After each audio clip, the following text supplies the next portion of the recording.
Alam niyo ba guys, yung mga unggoy takot sa musang, katulad ng ganto, parang musang.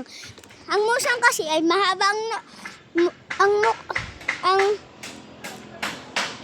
ito yung nguso nila at kulay itim siya. Hala, takot. Oh, takot. Sige, takot. Niyabatan niyo si Pogi, ako hindi.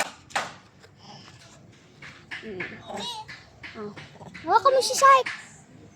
Pogi, hawakan mo si Syke. Kung matapang ka, hawakan mo si Syke. Hawakan si Syke. Ay, nahawakan niya. Hindi na siya takot. Nakutuan niya guys. May kuto yan, Pogi. Hindi siya magagalit. Dali, hanapin mo. Sa ganito. Ano? Oh, ayan na naman. Lalaki siya, guys. Ang cute naman. Pogi, buntis yan. Pogi!